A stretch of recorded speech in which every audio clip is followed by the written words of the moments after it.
Hello? Barevces. Thank you all for being here for this seminar and presentation. I'm very happy to be here in my home of Armenia. Of course, I was not born in Armenia. I don't live in Armenia, but I've always considered Armenia to be my home. And so we're, unfortunately, this is conflicting with the soccer games, and I'm sorry about that. We can all blame Arek or Gaine for that, for the match between Uruguay and Saudi Arabia, but that's okay. Hopefully we can finish by 10 and catch the next match between Iran and Spain at 10 o'clock. All right, so I'm here to talk a little bit about cybersecurity threats, attacks, and incident response. Okay, so we'll start off a little bit with my background, and then we'll dive into the presentation. Now, I want this to be as interactive as possible. Okay, if you have any questions, please feel free to ask. If there's anything that I'm going too fast, please let me know, and I'll slow down, and we can go over whatever it is that you need further clarification on. Okay, so it's my name, Razmik Ghanaounian, Raz for short, based out of Toronto, Canada. That's my email address over there, Gmail. I'll talk a little bit about my past experience, my work, employment, and so on. I don't really have any business cards, but that's okay. You can hit me up on LinkedIn, or you can just email me at this address, and we can further have any conversations if needed. Okay. All right, so with my background, so security pretty much sums it up, IT security in particular. Okay, so 25 plus years, subject matter expert in cybersecurity. I have those three designations over there, CRISC, CISA, and CISSP, and I've had many other certificates in the past, but I have not maintained it because I just cannot maintain all these certifications, and companies won't pay for that. One of the most critical, security certifications you can have are those three above, and of course I was also a QSA, which is a PCI qualified security assessor, and that's a requirement if you want to do any IT security related type of work for any organization that stores, transmits, or processes credit card data. And in North America and Europe and pretty much all over the world, credit card theft, compromise of systems involving credit cards is a huge, huge business and a very lucrative business for the attackers. And we'll talk a little bit about that further on as well. So starting with IBM, I was a senior incident response consultant at IBM Canada, part of the global X-Force incident response and intelligence services. So pretty much what I did, I was a subject matter expert in cybersecurity threat hunting, exercises, and first responder training. So whenever organizations have a hack, and every organization is going to get a breach, it's just a matter of time. So what my task was, to lead the practice in terms of threat hunting exercises to try and determine where exactly the threat is, how to eradicate the threat, how to contain it, how to recover from it, basically doing a lot of hand-holding with these organizations in order to recover as fast as possible and to minimize the impact of the attack. As a senior investigator for incidents involved in unauthorized access, malware outbreaks, ransomware, data exfiltration, DDoS attacks, and any other security attacks you can think of. Lead security intelligence advisor for global enterprises. Before doing that role at IBM, I was also a senior penetration tester, vulnerability and risk assessor. So I basically did vulnerability and penetration testing against Unix, Linux variants, Windows, wireless systems, networks, databases, middleware, web applications, firewalls, intrusion detection, protection systems, and so on. I worked with clients of all different sizes, of all different industries. Electricity utility networks that dealt with industrial control systems, governments, both in the United States and Canada, financial institutions. In Canada, we pretty much only have 5 banks. I know here there's a lot more. In the United States, there's tons. Okay, but I've worked with both banks in the US and Canada as well. Commercial clients, hospitality, healthcare, and so on. Conducted a lot of PCI gap assessments for various enterprise clients that store, transmits, and/or process credit card data. So when you're dealing with credit card information, you have to undergo annual PCI audit compliance requirements, right? So as part of that, a lot of organizations rely on different companies to come in and basically do a gap assessment in order to ensure that they pretty much are on track so that when the real auditors come in and assess their environment, they're going to pass the audit. And the chances are they're never going to pass the audit. What else did I do? Information security instructor at Georgian College of Canada. Pretty much taught a lot of the security stuff to students in college. Mentor a lot of students who now have employment in IT security field. What am I doing right now? So currently I'm working with AIG, which is the American International Group, as a senior cyber risk consultant. So AIG is a leading global insurance carrier providing different types of insurance, clients of all sizes.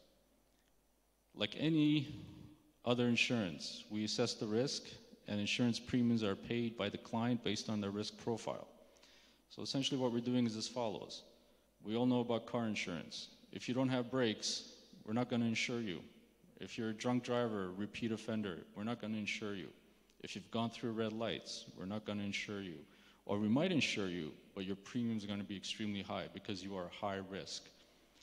Similarly with cybersecurity, if you don't have IT security governance, if you don't have basic, adequate IT security controls, you are deemed to be a high-risk profile client. Chances are you will not get insured, but you might get insured. What we want to avoid, of course, is paying out insurance claims, okay? So in essence, what we're trying to do is help clients to better their cybersecurity posture so that they can become better in terms of their security posture and presence and reduce their risk profile. So my responsibilities at AIG encompass a subset of similar tasks that I've done while at IBM, but also work at a more strategic level and with executive leadership teams to help them reduce their cyber risk to an acceptable level by implementing and monitoring the effectiveness of controls and then transferring the residual risk to buying cyber insurance. Okay, that was a mouthful. All right. Global cyber activity. So I took a little screen cap of that. This is on Checkpoint's site. It's a threat map. And just by taking a look at that, the attacks today, I took this about 2 days ago, we see that there's over 1 million attacks currently for that particular day. The top targets by country are listed over there, so I see Canada as being one of them. And it's interesting because before football started, you know, there was no soccer, there was no footballs going back and forth between the different countries, and now we have little footballs going back and forth. So I thought that was pretty funny. And at the bottom there, we could see that the type of attack that's happening, the source country, the destination country, and we can see that various different countries are attacking one another. Okay, so let's take a look at that in real time and see how it goes. All right.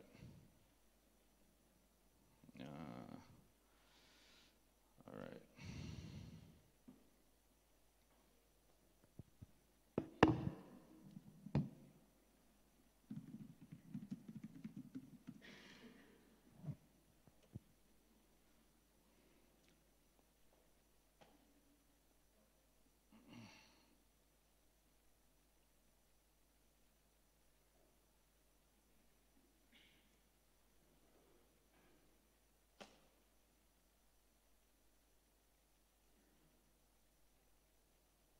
All right. Well, we'll give it a few minutes. I'll come back to that one. All right.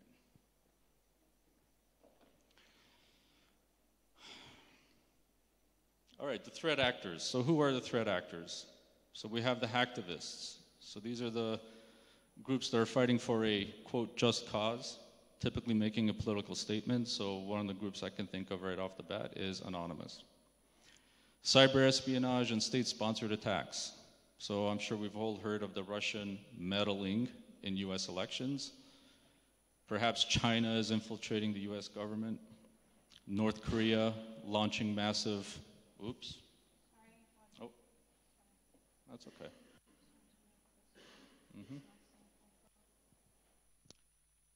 North Korea launching massive cyber attack campaigns, US government removing Kaspersky antivirus from government systems. So I spoke to Anto earlier and he was mentioning about putting Kaspersky on all these systems. Well, the US government has now decided to remove Kaspersky on all federal systems because they think that Russia is spying on their systems. And we know Kaspersky is a Russian firm.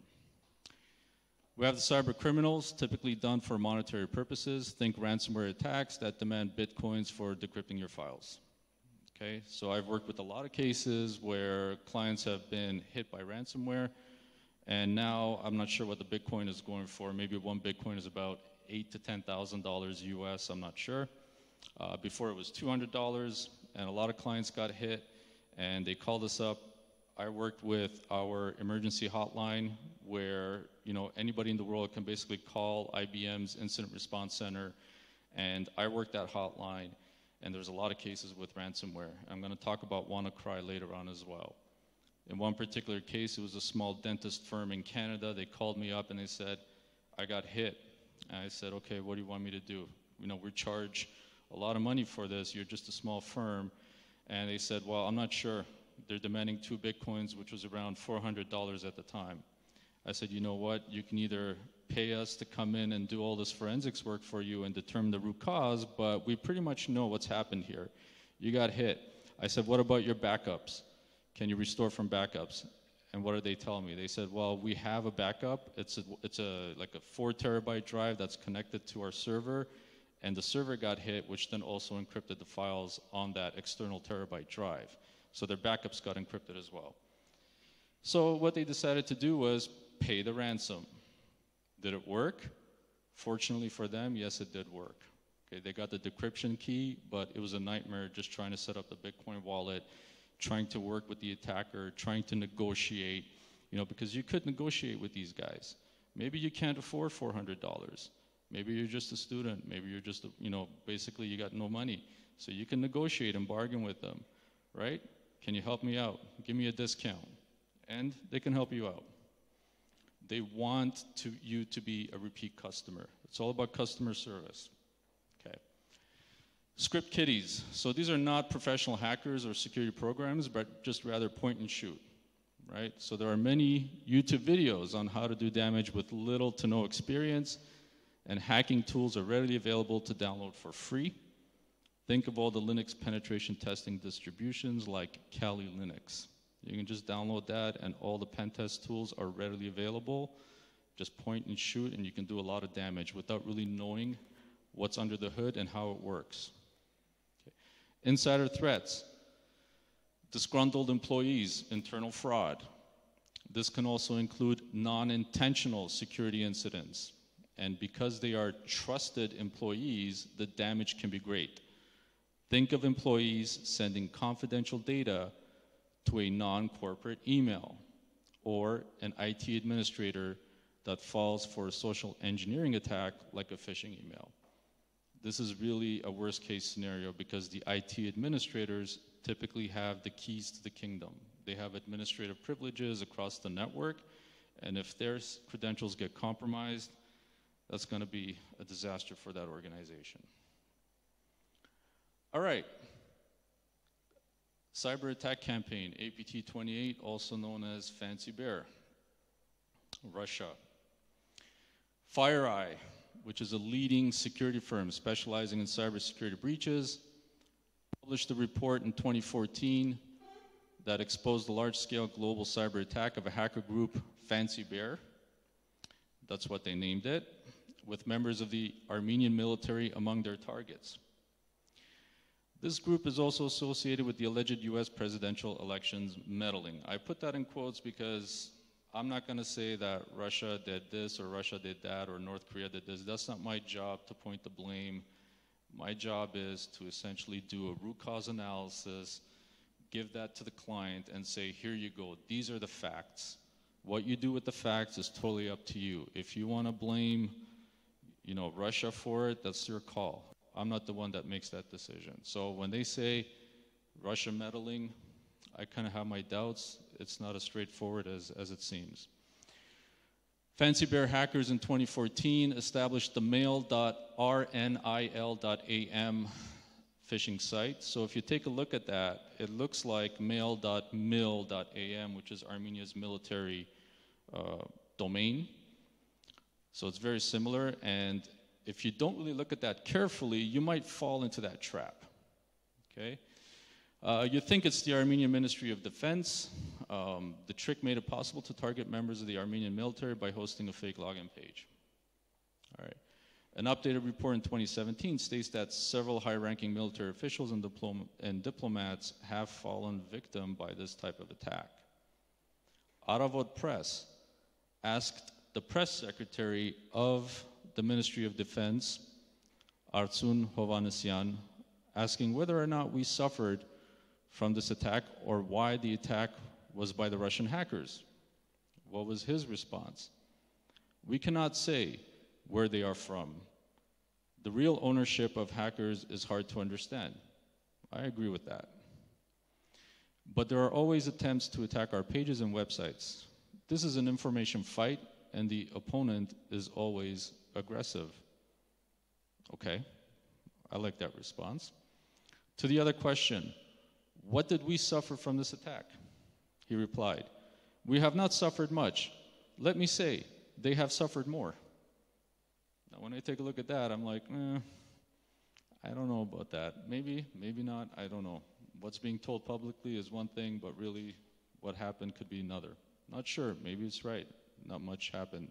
The impact was negligible, I'm not sure. Email addresses of high-ranking officials are publicly available at gov.am. Chief of Staff assistants, advisors to the Prime Minister, and even the Prime Minister himself, along with social media profiles. So I like that. It says, contact Nikol Pashinyan on Messenger. He typically replies within an hour. So the presence is really there, and maybe more than it should be, I'm not sure. All right. Another example, critical infrastructure. Ukraine's SCADA power distribution attack. Attack on Ukraine's power distribution systems that left over 200,000 customers without power during the freezing temperatures of winter for several hours. One of the control engineers noticed the mouse cursor on his screen move to the power circuit breaker button and clicked to open the breakers. A dialog box popped up asking to confirm the action, and the attacker clicked yes, which caused the outage. The engineer tried to undo the action, but could not, as the passwords were changed. The attackers also took the backup power capabilities offline, leaving the workers in the dark and without power. Ukraine's government blamed Russia, Russian security services, for the cyber attack. Again, I'm not sure if that's true, but that's what they said. What about Armenia's critical infrastructure? Armenia's Ministry of Energy Infrastructures includes the following companies: Gazprom Armenia, supplying natural gas to Armenia, 75 gas distribution centers, roughly 7,000 employees. Yerevan Thermal Power Plant, Razdan Energy Company, Voratan Hydropower Plant, power stations, Sevan Razdan Cascade consists of 7 hydropower plants. The potential to do damage is huge. All right. There is a tool here called Shodan. Now, essentially what this tool does is it crawls the internet and tries to find what systems are directly exposed to the internet. Some things should never be exposed to the internet. One of those things are industrial control systems, and industrial control systems are found in different types of environments that deal with nuclear power, power generation, oil and natural gas, wastewater management, petrochemical plants, and so on. So based on the Shodan tool, I just did a little bit of a search, and I found the following. I wanted to see what type of industrial control systems are directly connected to the internet. One of the most common manufacturers for industrial control systems is a Siemens device. Siemens is the name of the manufacturer. So if we take a look at here, we find several systems, different countries. One of them is in China. And if you take a look at there, under plant identification, it says nuclear power.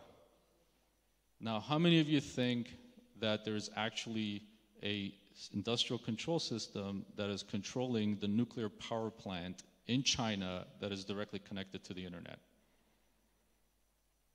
Okay, I really don't think that's the case. All right, if you take a look under the Chinese flag there, it says honeypot. Okay, so essentially what China has done is that they had created a fake system to try and emulate an industrial control system. Now, why would they want to do that? So that they can see how the attackers are conducting their works, their techniques, their tactics, their procedures, so that they can gather intelligence on these attackers. But there's no way, in my opinion, that there's actually an industrial control system controlling a nuclear power plant in China that is directly connected to the internet. The same example goes for the ICS system in Russia. So the second entry over there. This one, plant identification, national energy. I doubt Russia has an industrial control system directly connected to the internet that controls its national energy grid. I got one from Canada, again, honeypot. But the last one over there, in Poland, I don't see honeypot. That to me is a major concern. And Poland should take a look at that, if it's truly a true positive. Okay? All right, banking. Let's talk a little bit about banking.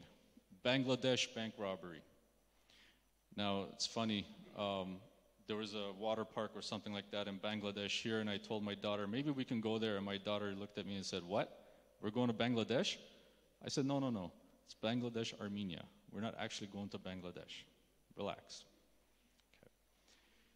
Cyber hackers attempted to withdraw $1 billion from the account of Bangladesh Bank that was held at the New York Federal Reserve Bank.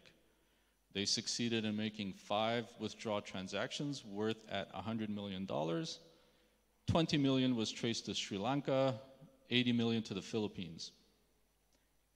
The Federal Reserve Bank blocked the remaining transactions that was worth almost $900 million. It was later identified that Drydex malware was used for the attack.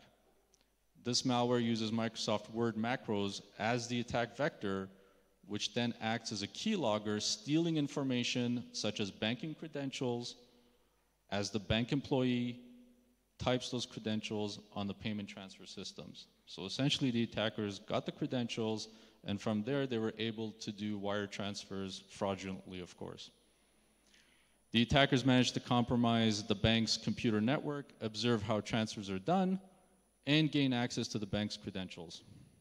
What about Armenia's banks? Well, there are a lot of banks here. I've listed some of them over here. Okay? So this is a real threat. Armenian bank hacked. I took this from headq.am in 2017.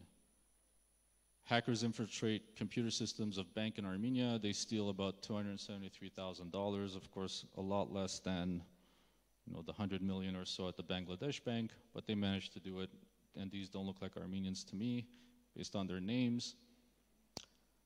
So according to Armenia's National Security Service, a professional group of swindlers or hackers working in post-Soviet nations used malicious emails to spread hacking programs to infiltrate the bank computers, steal valuable data on customers and bank accounts. So again, phishing type of accounts. The National Security Service said the group has hacked a bank in Armenia by sending a series of emails to bank employees sent from a government agency. Once they opened it, the emails generated programs that infiltrated the computer systems. The group was thus able to hack the bank's automated teller machines. Afterwards, the group members traveled to 22 of the bank ATMs in Yerevan and Abovian And by a series of keyboard instructions, they stole 133 million Armenian drams, which amounted to about 273,000 US. While the NSS says it has identified the 3 culprits and that an international manhunt has been launched to apprehend them. So I'm not sure if they were caught, but that's the story. All right. What other cyber attack examples do we have? IoT, Internet of Things. A huge threat, especially in North America. A major US casino hacked through a fish tank. This is no joke. A major casino in the United States was hacked via a smart fish tank that was connected to the corporate network. This resulted in the loss of sensitive personal information of workers, customers, and payment information such as credit card data. During the investigation, researchers found that the fish tank was sending data to a server on the other side of the planet. Obviously, something wasn't right there. Why is the fish tank talking to a country on the other side of the planet? The problem with the Internet of Things, while very convenient to remotely control the fish tank temperature, salt levels with your smartphone and over the network, IoT devices such as webcams, routers, thermostats, refrigerators, coffee makers are hard to patch, difficult to lock down, hardened, and sometimes insecurely configured and deployed, as in the case of this fish tank. How important is sensitive personal information? Well, it's very important. The information that is stolen is sold in the cyber black markets and can result in a huge profit for the attackers. Personal health information and credit card information are most lucrative and can pull in, on average, $300 per record. Organizations that suffer a breach are also heavily fined by the governments and other regulated bodies. So you might thinking, okay, $300, that's nothing. But when you multiply that by millions of records that was compromised, that then adds up to a lot of money. All right. So this is the smart fish tank. Now, this wasn't the fish tank that was used at the casino. Maybe it was, I'm not sure. Okay.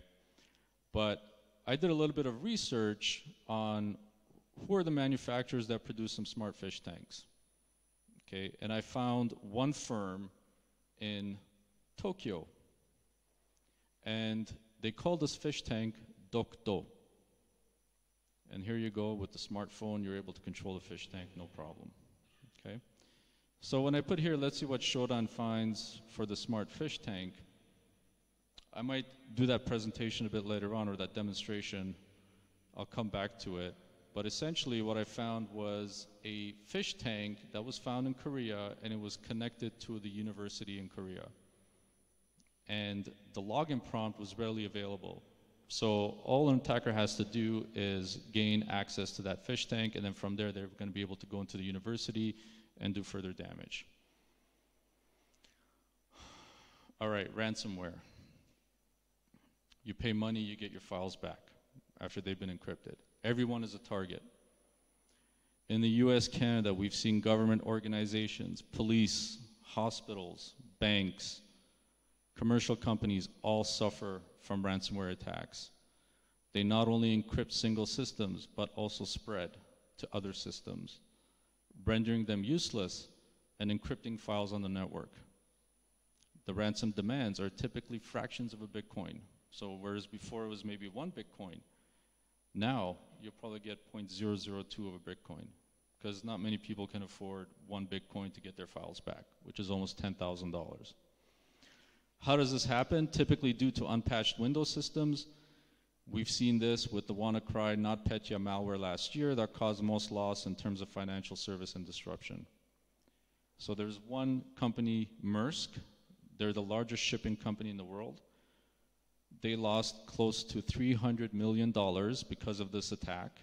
They were down for 10 days, and they had to restore thousands of systems and hundreds of applications. So this was a huge impact to Maersk. So what's the fix? Well, you have to establish a robust patch management program. Most ransomware prey on unpatched Windows systems and essentially do a social engineering attack to trick a user into opening an attachment or following a malicious link. Okay. In the case of WannaCry, a patch came out several months before the attack, but many organizations were too slow to update their systems. Okay. The US government attributed the WannaCry attack to North Korea. I think they said it was Russia at first, but then they changed their mind. Are there still Windows XP 2003 systems in Armenia? Sure there are. What's the problem with that? Well, Microsoft no longer supports these systems. Okay? You can no longer patch these systems. No security updates are available. Armenia's cyber exposure. As Armenia's cyber presence and capabilities grow, the attack surface expands, resulting in a greater risk of a cyber breach against banks, bodies of governments, national defense, critical infrastructure, and so on. This applies to all countries and businesses alike. Anyone can use readily available and free security tools to identify weaknesses within Armenia's cyber landscape. A quick search has revealed numerous, what I call low-hanging fruit findings. Some are quick fixes, while others reveal that a more robust cybersecurity program is required. So what do I mean by low-hanging fruit? Well, there are some vulnerabilities that are extremely easy to fix, but they are really easy for attackers to exploit. Okay, so I'll give you one example, is a server that has anonymous FTP, for example, where you can anonymously log into a system and download files or upload files. Okay, I'm not going to really go into details to what I found, but it suffices to say that there's a lot of findings out there based on, a very simple search. I haven't really done any hacking, so don't worry about that. This tool is available to anybody. The good guys can use it, along with the bad guys. As with all cyber infrastructures, regardless of industry, security governance and controls have to be in place to minimize the risk. So what are some examples of controls? Well, you need to have cyber threat monitoring and detection capabilities. You have to have cyber response readiness and resiliency, so incident response planning. You need to have a business continuity and disaster recovery plan, so backup recovery of critical systems. You need to have cybersecurity awareness training. People are the weakest link in the cyber chain. So you can have a lot of security, but if I send you an email and it contains a malicious attachment and you're going to open up that email, then that's going to be the way that attacker's going to come in. All right? So you have to train your users to properly identify emails that look suspicious. Separation of duties.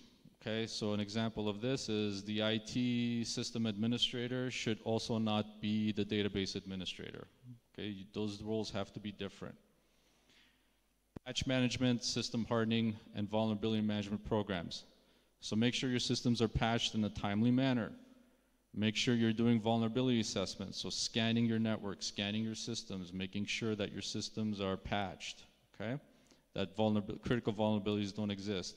Conduct regular penetration testing exercises, okay, to validate the weaknesses within your environment. Endpoint and network security controls. So next generation UTM firewalls, artificial intelligence, machine learning, threat detection and response. So we talked a little bit before with, about CrowdStrike and Darktrace. And of course, DDoS protection, distributed denial of service. So you need to have some sort of managed DDoS protection depending on, the type of enterprise that you are and your risk profile. Okay. So now we'll talk a little bit about, well, you know what? Let me just take a break for a second. I want to go back to my thing over here. Oh, there we go. I think that's more fun than just looking at a picture, right? So you can see in real time there what's going on. So we see there Russia, I don't know who's hacking Russia, right? Oh, there's a lot of stuff going to China. All right, look at all the footballs flying by, right? And you can see at the bottom over there in real time, the type of attack that's happening. So you got some viruses going on there, some botnet activity, some Trojans, okay, coming from the different countries, going to different countries. Anyways, I thought that's fun to watch. It's better than watching a real football game. All right. Okay.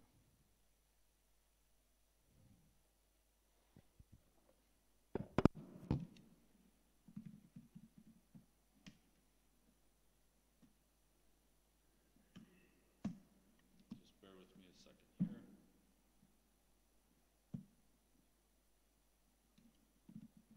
Don't look at my password.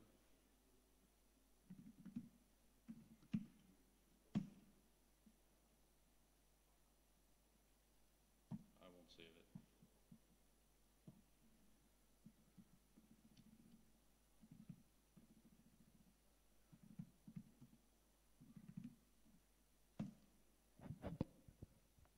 All right.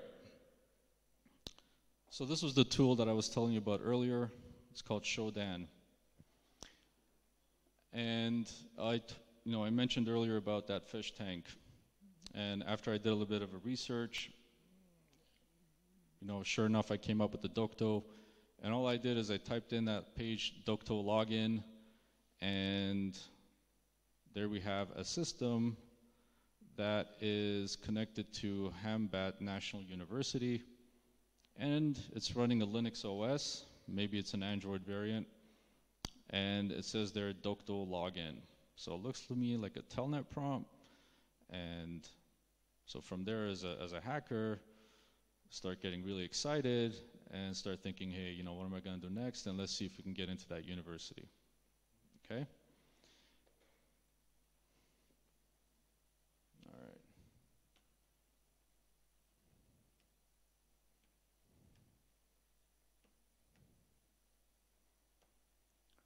Gov.am. Who wants to see it? Anyone interested? All right, let's do it.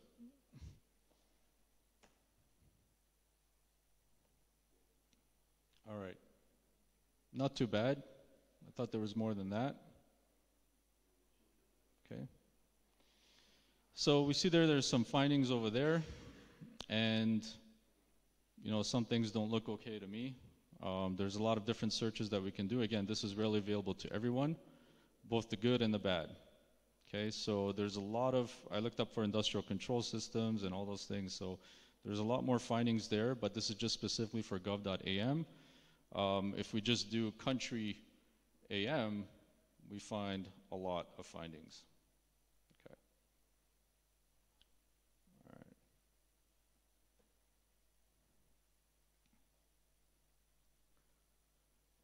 So if you just click on Explore in this tool, you could see here we have industrial control systems, databases, video games, webcams, default passwords. So essentially what this tool is doing is it's crawling the internet and it's finding all these things for us. Okay, so I'm not the one that's doing it, the tool is doing it. I'm just using its interface to reveal what type of information that's available. Okay, and these are all exposed to the internet. All right.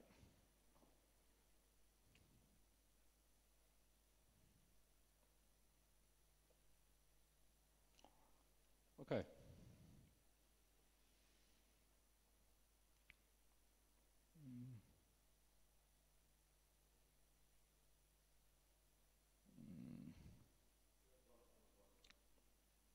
I knew it was there. Thank you. Okay. We'll talk a little bit about incident response and the life cycle. NIST, which is the National Institute of Standards and Technology in the United States, publishes various standards and best practice documents as it relates to cybersecurity. One of which is the Cyber Incident Handling Guide. In my practice, the NIST standard and guidelines are commonly used for security auditing and gap assessments, and heavily used in an organization's cybersecurity incident response plan, or CSIRP. We use NIST a lot. Okay, we use it as pretty much the gold standard when it comes to doing these types of exercises related to cybersecurity. So this is the incident response lifecycle as depicted by NIST.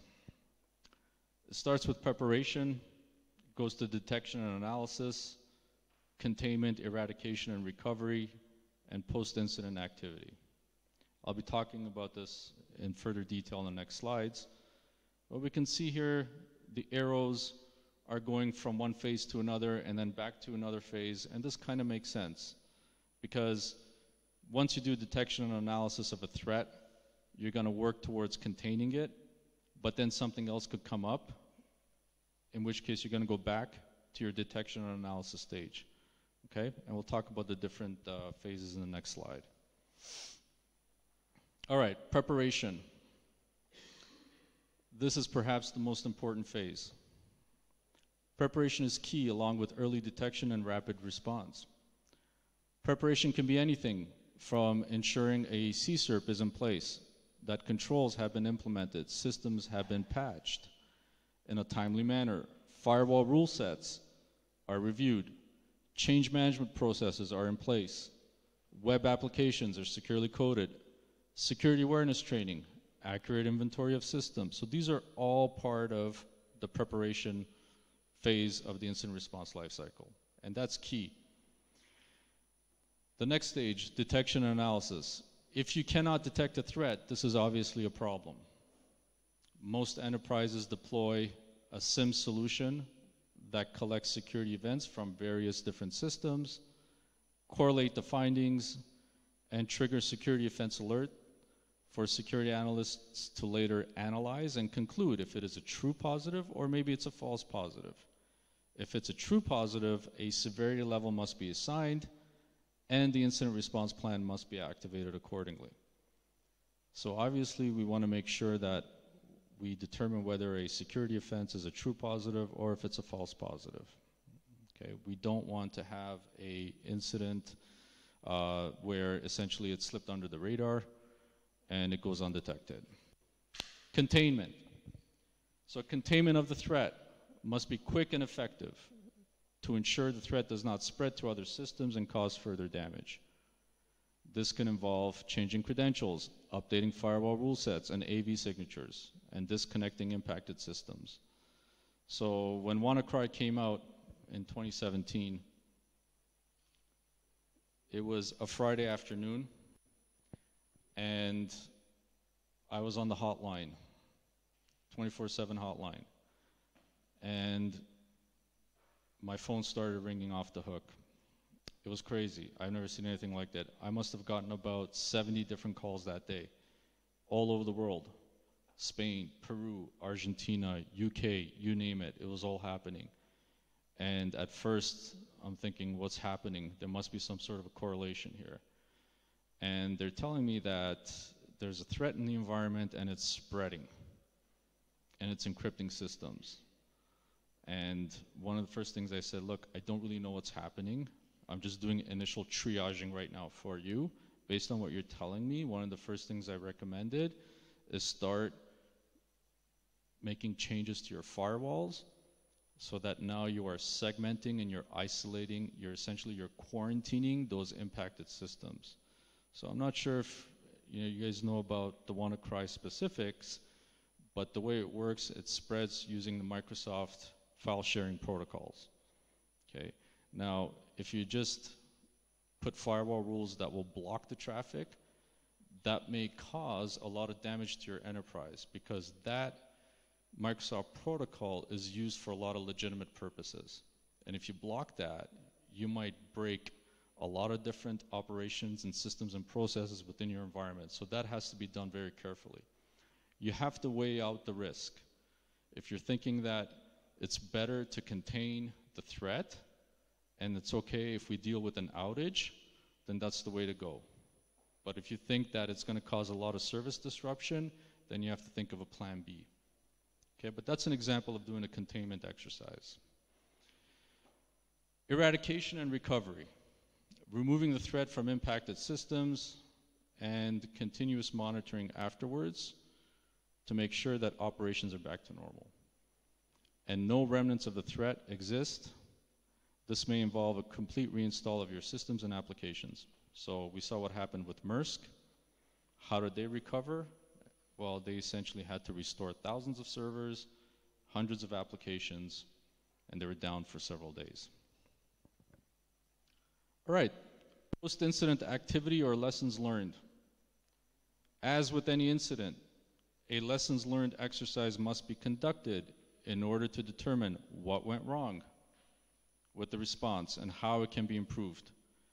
Additional outcomes of this exercise can drive the need and justification for additional controls. So you could say, look, management, because we had these issues, we need to have additional controls in place, and you need to justify that, okay?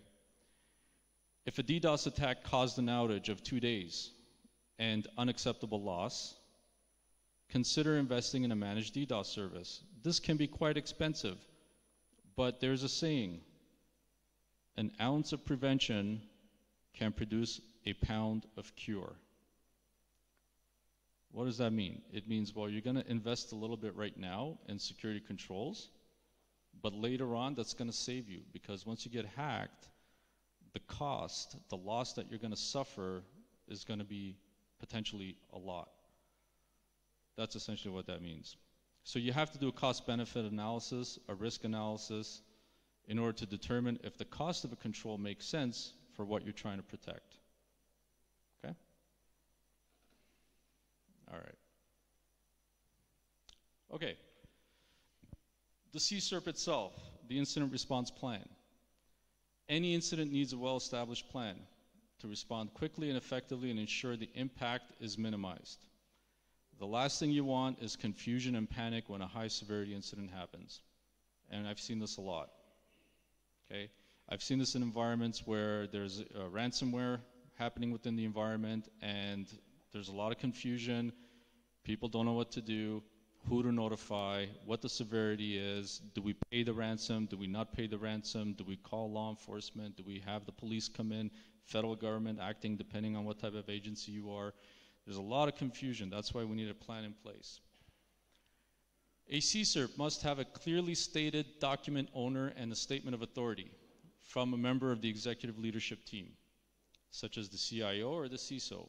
So the CIO being the Chief Information Officer and the CISO Chief Information Security Officer. This ensures that support is in place from an organizational governance perspective and gives the CSRP tactical teams authority to act in the best interest of the organization to contain, eradicate, and recover from the threat. So if you don't have the blessing and the support from that executive leadership team, you're not going to be able to effectively do your jobs in order to contain, eradicate, and recover from the threat. So what makes up the CSRT? The CSRT being the Cybersecurity Incident Response Team. Well, the CSRT is typically comprised of 2 cross-functional groups. So when I say cross-functional, I mean, you know, the people that are within the CSRT team are not dedicated to just doing security work. Okay, and we'll talk to that. They have other day jobs, okay? So the 2 groups are a tactical and a strategic team. So what is the tactical team? Well, the tactical team consists of technical subject matter experts. So we have database administrators, we have system administrators, the information security team, application developers, the network administrators. These are the folks that are going to do the hands-on, the keyboard, technical tasks that are required in order to contain, eradicate, and recover from the threat. Okay? So we have, for example, gathering logs, changing firewall rule sets, and so on. The executive leadership team. So the strategic team consists of members of the ELT, executive leadership team. This team is more concerned with the strategic impact and direction of the organization in the event of a critical cyber attack. So if there's an isolated malware on one system, chances are we're not going to get the executive leadership involved. But if there is an outbreak or if there is a public disclosure of sensitive personal information or confidential information, then obviously we're going to get executive team involved. So, who are members of the executive team? Well, we have the CISO, the CIO, the CEO, Chief Financial Officer, Chief Operating Officer, Chief Risk Officer, Legal Counsel, Public Relations, Human Resources, HR. So these are really not technical people, but they are part of an executive team that are going to be making the executive decisions in the event of a critical incident. So what is a critical incident that's going to require the executive leadership team to get involved? What if there's a critical server that you need to take offline? An IT administrator cannot make this decision his or herself. The IT team cannot just go and say, here we go, I'm going to take out the plug in order to contain this. No, the executive team must be consulted because it is a critical server. It has been identified as a critical server, and you need to consult with them in order for that executive decision to be made. Effective communication between these teams is crucial to ensure the right people are notified at the right time. Appropriate severity levels are assigned based on the threat detected, and best decisions are made. The CSERP should also be tested and updated at least once a year, or as needed when major technologies processes change, or when there's mergers or acquisitions that happen. Okay, so that's the CSERP plan. Very, very important, and it's part of the preparation phase of the incident response lifecycle when a cyber attack happens. Okay.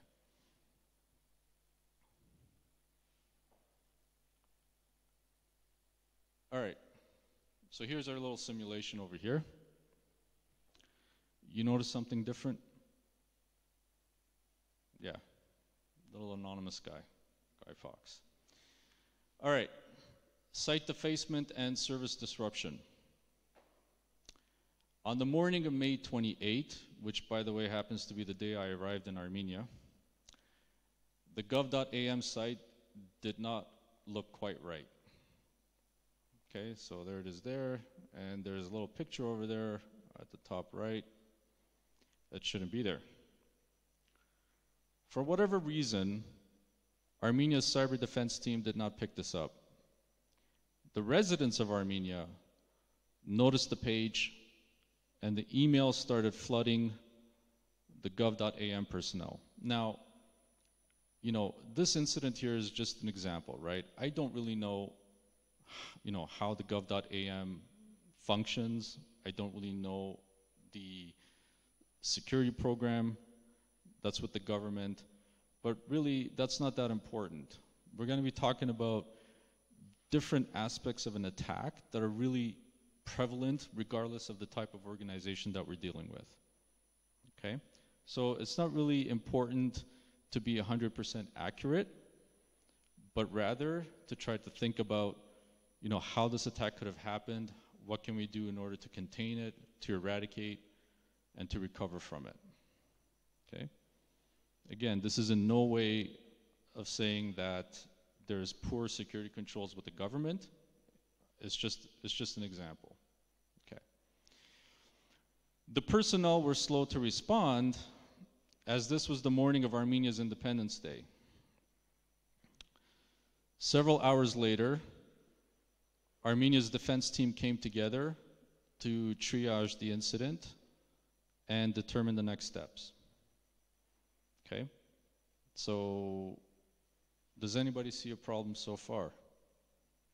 What's happening here?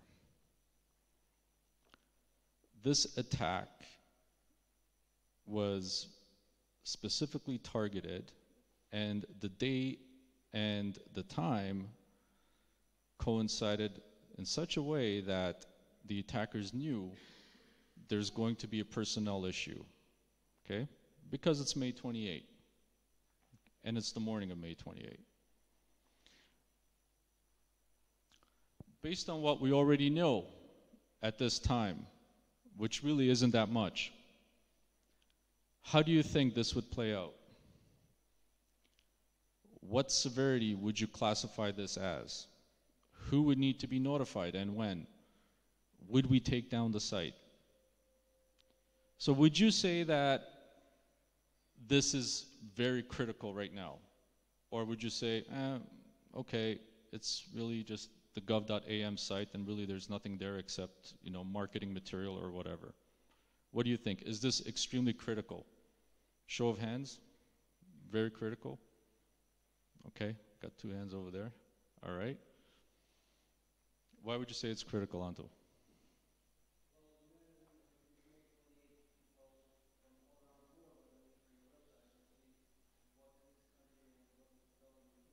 Mm-hmm.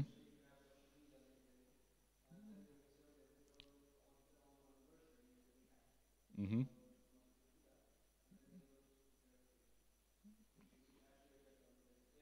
Mm-hmm. That's a good point. I think at this point, I mean, regardless of um, you know, anything else, the fact that it's the government website and the fact that it happened on May 28, I think automatically raises the severity level to something more than just, oh, it's nothing. It's actually, I think it's quite severe, okay? But you might have a different opinion on that. Several hours later, the site is still up as executive decisions are still in question. Remember, Anto, you cannot just take that server offline, okay? You might not have the authority to do that. We need to have an executive team involved in order to help us make that decision. The local media and residents start posting the news on their feeds, and the news spreads globally in a matter of minutes. It now has international attention. Thanks to social media, in a matter of minutes, the whole world knows about the government website got hacked. So as the site is running off of a virtual machine, maybe it's not, I'm just assuming, a decision is made to quickly capture a snapshot image of the server along with its memory and to start beginning the analysis. Okay, let's do the triage. So what's going on? How did this happen? As there's no mirror backup site, an executive decision was made to take the server offline rather than keep it running even with the anonymous image removed. So they could have just removed that image and, you know, thought, hey, everything is fine. But a decision was made to take that system offline because who knows, there could be something else on that server that could be causing damage. Logs from the server, the firewalls, intrusion detection, prevention systems are also pulled from the last 2 days. The application developers, the database administrators, system administrators are all pulled in to try to determine if any weaknesses existed on the server that could have led to the compromise. So pretty much all hands on deck, everybody's involved at this point. A short time later, it was determined that the server was running an outdated version of Red Hat Linux operating system with an outdated PHP web application framework, very, very common around the world. PHP comes out with security bulletins very, very often, and it's really hard to maintain, you know, that patch management process for that particular framework. Both had critical security flaws that could lead to remote system compromise. So that's red flag right there. It was also found that the server was running MySQL database management system that was directly exposed to the internet. So SQL databases should never be directly exposed, but rather they should be segmented off in a trusted network zone with firewall controls that severely restrict the traffic to and from the server, right? Databases should never be exposed to the internet. Never. Because the database holds the gold, right? That's what the attackers are after. They're after the database. That's where all the data resides, okay? Based on the new information above, how would we proceed? Do we upgrade the severity level? So right now, you know, we said, yeah, we think it's pretty serious, but now we know a lot more. So as we started the analysis stage, we started triaging, we took an image of the server, and now we're finding out, there's a bigger problem here than we thought. Okay? I think this is pretty critical. All right. Upon further investigation of the logs, web application traffic was seen coming to the server from a foreign state. So the attack was coming from outside of Armenia. The traffic was obfuscated, encoded, and was slow in nature so as to avoid detection by defense systems and slip under the radar. So I've done this in the past. I know very well that once you launch tools against systems, the radar is going to pick it up, intrusion detection is going to pick it up, and it's going to kill your traffic. Okay, so there's ways to bypass those type of security controls if you know how to do it. After decoding the traffic, several SQL injection strings were found that took advantage of a MySQL coding weakness, which allowed direct access to the backend database. This was a PHP zero-day vulnerability. So a zero-day vulnerability meaning the manufacturer of that application didn't even know about that vulnerability. Okay, but the attacker somehow found out. Although the MySQL administrative interface was password protected, the password was weak, and the system allowed for incoming connections from arbitrary systems. So one thing you should never do, okay, your database is exposed to the internet, but you can set some filters, some restrictions, so as to only allow access from specific IP addresses, okay? But this allowed access from any IP address, which allowed a foreign state to attack Armenia's system. The attackers pulled the password hashes from the system and easily cracked the admin credentials. So again, the credentials were weak as it was. So once we have the hashes, we can use a program to compare, to start doing some cracking and get the credentials of the root account or the administrative account. Very easily done. So, more information is coming in, and the alarm bells are going off, and this is very, very serious.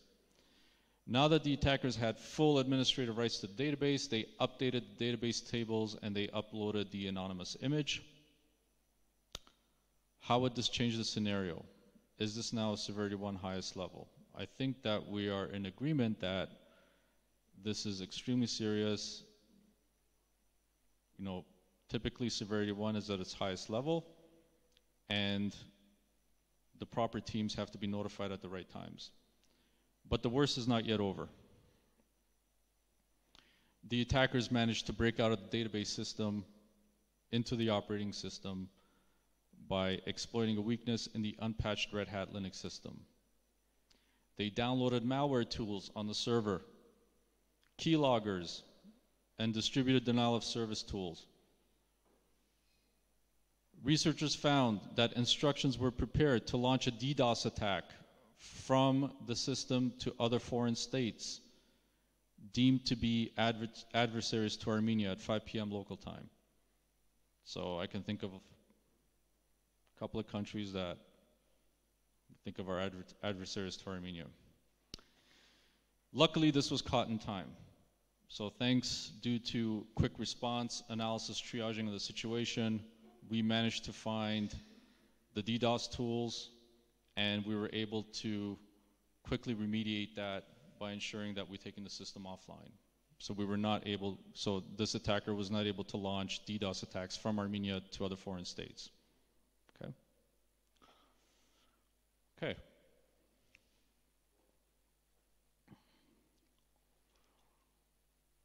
Eradication, recovery, and lessons learned. Upon completion of the analysis, it was concluded that the attack only impacted that one server. There are some obvious lessons learned here, and eradication and recovery steps. Rebuild the server? I think so. It is not sufficient to just run a malware scan. You have to rebuild the server from scratch and restore files. Do we change any credentials? Well, we know that there was a keylogger on that server that was harvesting credentials. So yes, absolutely. Credentials need to be changed. Is it just for that one system, or is it across the entire enterprise? Well, I would prefer credentials be changed across the organization, not just on that server. Properly segment off the MySQL server and ensure it is patched to current state. Absolutely. Easier said than done, but an absolute must. Update the operating system to current state. Absolutely. If you're running a commercial Red Hat, then this is done automatically for you.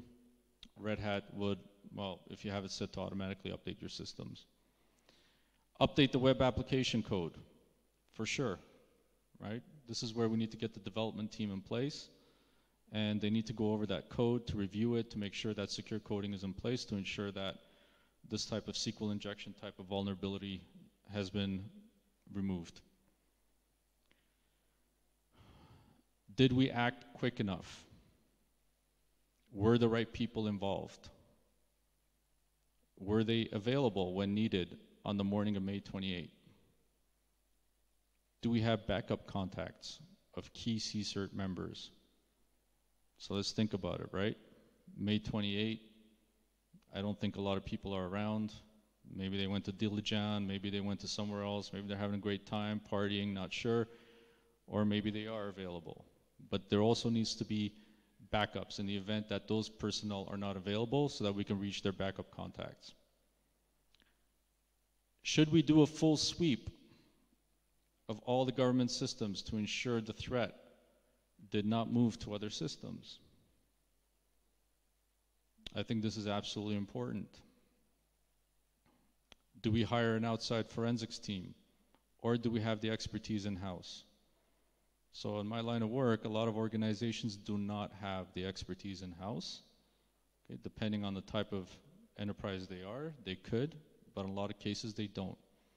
And they relied on external firms such as IBM to come in and do the forensics for them. Okay? IBM is just an example. Of course, there's FireEye, Dell SecureWorks, and so on. Other things to consider. Some countries consider cyber attacks from foreign states as an act of aggression and can justify a response from national defense.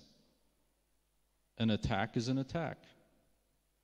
A cyber attack is just easier, as you can remotely cripple a nation's infrastructure without any soldier being hurt or killed, and without the expense of deploying a traditional war type of an attack. No need to send in the jets, no need to send out the tanks. Everything's done remote. Is this the case with Armenia's laws? I know in some countries the laws do exist. If you do a cyber attack, that country will retaliate and they will see it as an act of war. Okay? Anything else? Anything else that anyone else can think of when it comes to the CSIRP life cycle? Again, the life cycle is a cycle, right? So after the lessons learned, we determine the root cause analysis. We determine things like changing credentials. We determine things like, we need to update the code. And this has to go back and feed back into the cycle in order to ensure that we have the proper controls in place. And if you don't, then you can say, look, because we didn't have these controls in place, we need to spend X amount of dollars to ensure we have a proper patch management process, to make sure that we have proper intrusion detection, prevention capabilities, and so on. It just feeds back into the cycle. It's a cyclic nature. Okay? All right. Okay, and I think that's it. Well, I know we got a little bit short over here in time, but I kind of wanted to do that to just leave some extra time for a question period. Again, thank you very much. If there's any questions, I'd be glad to take them from anybody.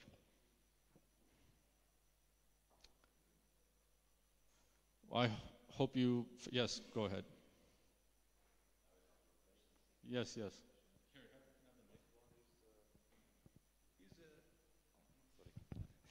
A couple of questions. Aram Grigoryan, Arsat Center. Is country government responsible for any attack from this territory? Next one. Okay. Next one is about. My question is about: is the local government in any country responsible for any attack coming from the same territory? From here, from Armenia? No, I'm talking about in general. Any territory, any country, is the local government responsible for any attack coming from this territory or not? Is any responsibility there, juridical or some other? Yes, thank you. So with that, the responsibility. So I gave some examples with, for example, the WannaCry attack, right, where the U.S. government basically said that North Korea is responsible for that attack. But what happened, right? What are they doing with North Korea? They keep putting sanctions on top of them and so on. Well, now the situation has been changed a little bit based on the Trump and the North Korean leader meeting. But essentially, this is a retaliation from the United States to North Korea in the sense of sanctions, right? So they are attributing the attack, so there's attribution in the sense that they are identifying, however they are identifying, I'm not really sure how they're doing it because, determining the source of cyber attacks is very difficult. But after doing an extensive investigation, they've been able to identify that, for example, North Korea has done this attack, and they take the steps to, retaliate somehow. Now, in the case of the North Korea, they didn't send in troops or military or anything like that, but they took other actions such as, additional sanctions, for example, to put on North Korea. So there's responsibility there. Thank you. And next one about the technology, how to protect the website. Is there any technology to monitor your website for any crucial changes or not? So there's different technologies in place, so particularly with web application firewalls that specifically monitor web application traffic going to the server. So things like SQL injection, cross-site scripting, command injection, so all of those are very common web application type of attacks that web application firewalls are able to detect and be able to prevent from ever reaching the server, the application to begin with. Now, there's no perfect technology, right? There's always going to be some way that, regardless of the tool that you put in place, the attackers are always going to think of a way to circumvent those controls. So the way I mentioned over there, for example, don't send your attack at a very high speed, for example. Do it more slowly, or use obfuscation, or use some sort of encoding to go under the radar so that firewall does not even detect it. So there's ways certainly to circumvent those controls regardless of what you put. But of course it's always a game of catching up, right? So the good guys put those controls, the bad guys think of ways to circumvent the controls, and then the good guys again put new controls. It's like a never-ending cycle. So that's essentially how it is, yeah. Yes, but at first look, it looks like it's quite possible if you have any kind of mirror website and then compare like the existing website now and your mirror website. I mean, a kind of backup. And then compare if any big changes or not, and then to fix the starting of any attack. And then do some preventive measures, It's, at first look, it looks like possible. Right. And there's like certain organizations that continuously monitor websites and they fingerprint them. So they determine like a digital hash of that particular website, and then, of course there's going to be some changes, which is expected, but things like, for example, that hack where there's a picture of the anonymous, and then readily it will be continuous monitoring, and it will be detecting that there's a change to the website, and it can alert that organization that, wait a second, before your website looked like this, and now it's looking different from the main page. So there's some ways that, there's some comparisons that are done and ways to detect that.